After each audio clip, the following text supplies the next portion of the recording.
Praise the Lord. இன்றைய நாளிலும் உங்களுக்கான வார்த்தை சிட்சை.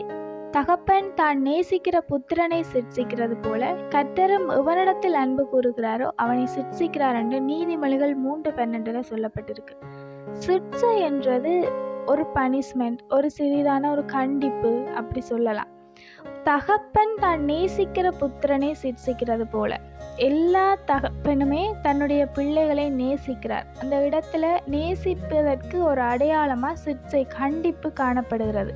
எந்த ஒரு தகப்பனுமே தன்னுடைய பிள்ளைகள் தவறான வழியில் போகக்கூடாது என்றுதான் நினைப்பினம். அப்படி போவினமாக இருந்தால் அவர்களுக்கு சின்னதான ஒரு கண்டிப்பு அந்த இடத்துல தேவைப்படுது. ஏனென்றால் வழி விலகி போகிறார்களாக இருந்தால் அந்த வழி விலகி போகாமல் இருக்கிறதுக்கும், அப்படி தவறு செய்திருந்தால் அந்த தவறை மறுபடியும் செய்யாமல் இருக்கிறதுக்காக அந்த கண்டிப்பு, அந்த பனிஷ்மெண்ட் அந்த இடத்துல தகப்பன் கொடுக்கிறார். ஏனென்றால் அந்த பிள்ளைகளை அவர் நேசிக்கிறதால.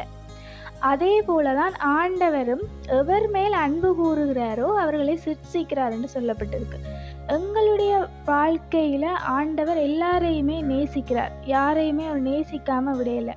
அப்ப எவர் மேல் அவர் அன்பு கூறுகிறாரோ அவர்கள் வழி விலகி போற பட்சத்துல, தன்னை விட்டு விலகி போற ஒரு பட்சத்துல ஆண்டவர் ஒரு சின்ன அடி போட்டு மறுபடியும் அவரிடத்துல கூட்டி சேர்க்கிறார்.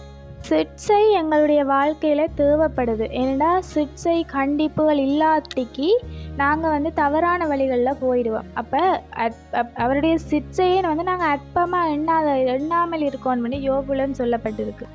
அவருடைய சிட்சையை நாங்கள் அற்பமாக எண்ணாமல் சந்தோஷப்படணும். அவர் எங்களுக்கு ஒரு சிட்சை தந்து ஒரு அடி போடுற பட்சத்தில் ஆண்டவர் எங்களை நேசிக்கிறார் என்றதை குறித்து நாங்கள் சந்தோஷப்படுறவர்களாக இருக்கணும். அந்த தவறை நாங்கள் என்ன செய்தோம், எதுக்காக இந்த சிட்சை என்று எங்களை ஆராய்ஞ்சு பார்த்து அதை நாங்கள் விட்டு விடுகிறவர்களாகவும் இருக்கணும்.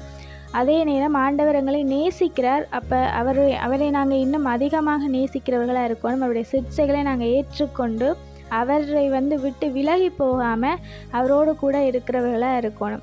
Have a beautiful day.